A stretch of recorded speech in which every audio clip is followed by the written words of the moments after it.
This video is brought to you by Squarespace. Welcome back, everyone. We are going to take a look at some really awesome projects that were sent in today, and I want to get straight to it. So first up, this is a portfolio of work that is quite extensive and quite ambitious. This comes to us from Petrov. Alexei included a note, but I actually want to read you part of the introduction to this because I think this will set some context for the work that you're going to see. He writes, "As a young boy, I was fascinated with the press of a button, a moment that could be preserved in time. Over time, I discovered that the real magic of photography lies not only in capturing what is there, but deciding how to capture it. Every frame is built on choices, what to leave out and what to include, how close to be to the subject, where the light should fall, how shadows might conceal or reveal. Good photos can happen without thinking too much about these things, but great photos, the ones that move us, come from an understanding of how light, color, and perspective shape what the eye sees and what the heart remembers. The pressing of the button remains the decisive moment, but in these small creative decisions that breathe life into an image and turn it into something that is more than a record, into a feeling. This book is a collection of some of my favorite moments of joy, glimpses of feelings, and I hope to share it with you." So Alexei, this is an impressive undertaking. This is very well put together. It is beautifully designed. It is incredibly well made. And the photographs in here are really good. Now, I want to say a couple things about the volume of work that you have in here, because this is very difficult to compile something that's cohesive when it gets this massive. But I love the way you start out in here. You have a nod to Saul Leiter, but you have your own style going on with this. I think there's a lot of abstraction that comes out and makes a lot of sense. And I think it's really good. I love the sense of color, your real bold tones in here. You have a lot of variety to your work, but I think the best images in here are the ones that kind of make me think a little bit and that kind of challenge my perception of what it is that I'm looking at, and I think you do that really well. Now, one thing that I do want to note about this, and I'm sure you're probably aware of this, is about halfway through the book, your style starts to change a little bit, and you move into street photography, and you start to introduce a sense of humor into some of the images, and I really like where you're going with that. But I think the problem for me is that the book sets up one way, and I don't want you to take this the wrong way, but then it moves into a whole new direction. And I think really what you've got going on here are two separate projects. Now, I wouldn't change a thing at this point because, you've obviously completed a large body of work here, and I think it looks really good. But I'm pointing this out because I think as photographers, and I think everybody watching this video can learn from this too, when we're in a project where essentially we're self-editing our own work, we kind of see it as a whole, right? And I think the reader, sometimes when you consider who is going to be looking at your book, you're going to make a stronger statement when you keep things similar. And so that's why I think you've got like really two, maybe almost three separate projects going in here.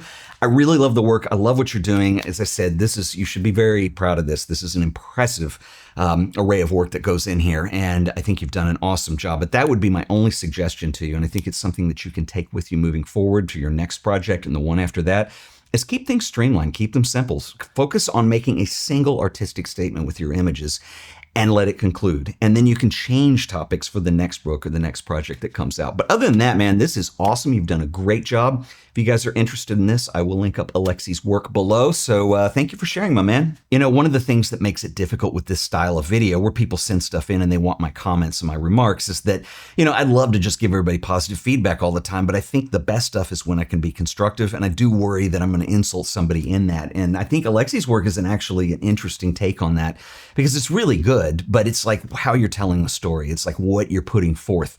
And I'm saying this because I see the comments, and a lot of people will leave comments and they'll tell me, hey, I'm working on a project. This is inspiring, and I can't wait to finish this and show it to you. And if you are in that boat, I'm kind of wondering what you're doing in September. What is happening in September, you might ask? Well, I'm actually doing my online zine workshop, and we've got a couple seats left if you are interested in doing this. This is project-based, and we meet online. So all the students that take this, they work on a project for the month duration that we do this class.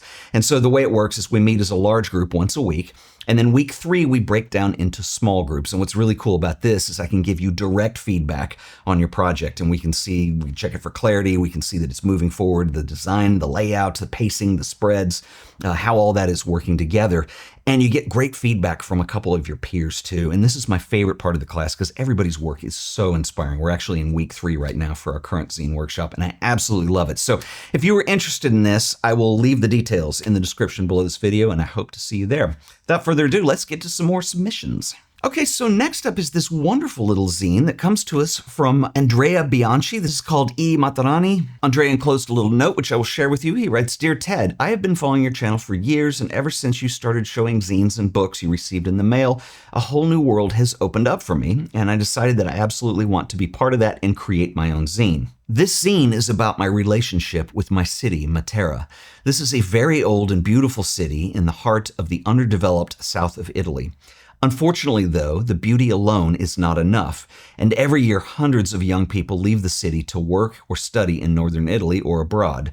From a very young age, we all grew up knowing that this would be our destiny. This fate, seemingly unavoidable, leads many of us to feel resentment towards our homeland.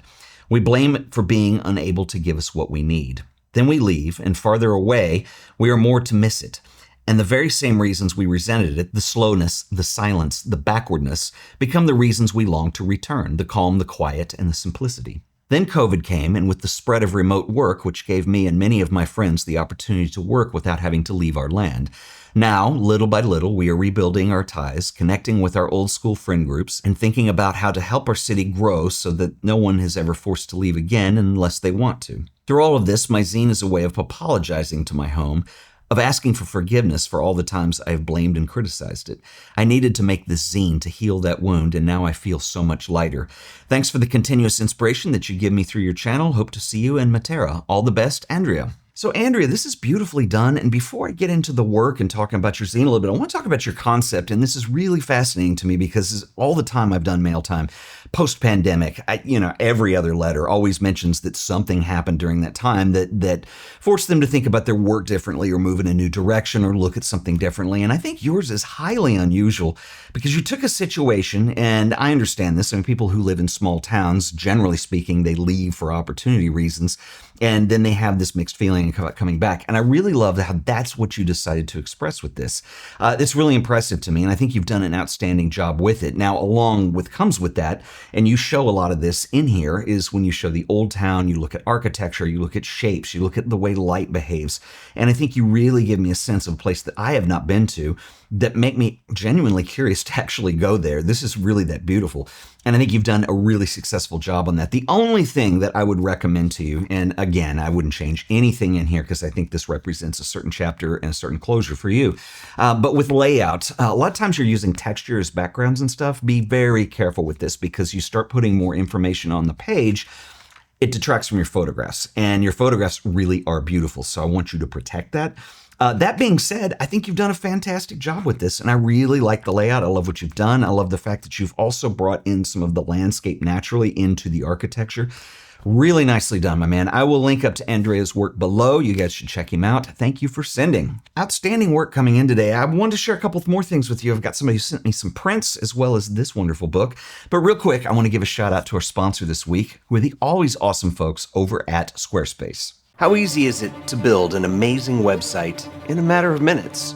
Squarespace has you covered. It's dead simple. Head over to Squarespace, hit Get Started. You can start by selecting from an impressive collection of customizable templates, or you can do what I do, build your own. Something unique because, you're not like other websites. Give your site a name. Next, you can build your homepage. We'll start with a few preset layouts just to get us going.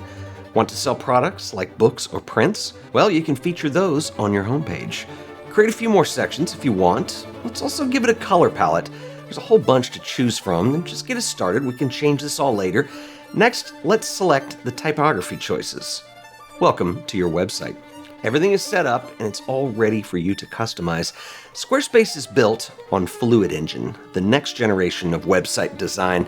Select Edit, and Fluid Engine allows you to drag, place, and resize any element on the page.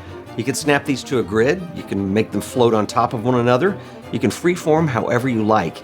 You can even preview and adjust how the site looks on either desktop or mobile. The layouts are independent.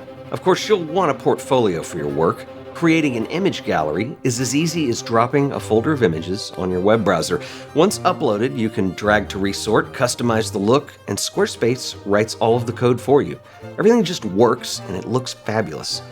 Want to sell your own prints, books, or zines? Squarespace has the capabilities to not only set up your online store and collect payments, but they also give you all the tools that you're going to need to be successful. managing shipping and payment options, manage your orders, and engage with your customers. They even give you the tax tools that you need to keep things organized and stay compliant. You should try Squarespace for yourself. It's absolutely free, no credit card required. Just go to squarespace.com/AOP, sign up for that free trial. If you decide Squarespace is right for you, I can save you an additional 10% on your order by using offer code AOP on checkout. That's right, the code is AOP. So stop procrastinating, go build your website today. And I want to give a special shout out and thanks to Squarespace for sponsoring this video. All right, so next up, I've got a series of small prints that come in by a gentleman named Henry Craver, who has a YouTube channel. I will link that up. It sounds like he's doing some very interesting work over there. The first is a photo I took of a young stunt biker in Medellin, Colombia.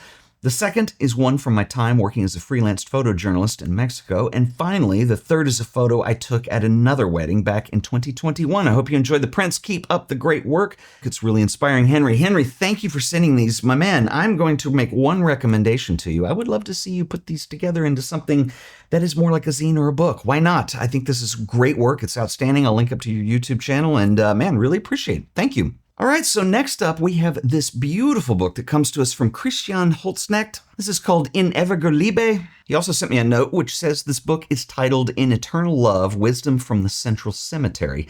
Through black and white photographs and a few short inspired texts, it invites the reader to reflect on life and its finiteness. So Christian, this is a very profound story for the inspiration of this book, and I really appreciate you sharing it. You've done a really nice job with this.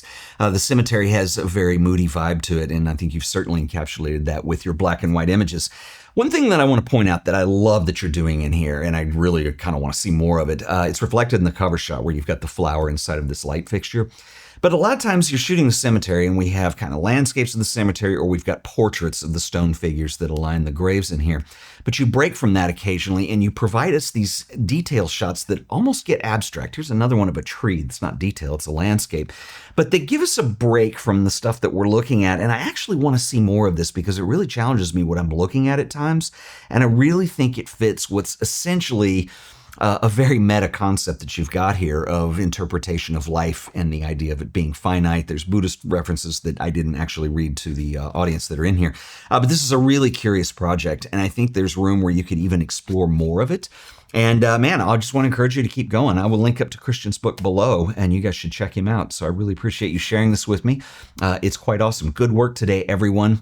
Would love to know what you guys think. If you have any questions or comments, leave them below. I'll see you guys in the next video. Until then, later.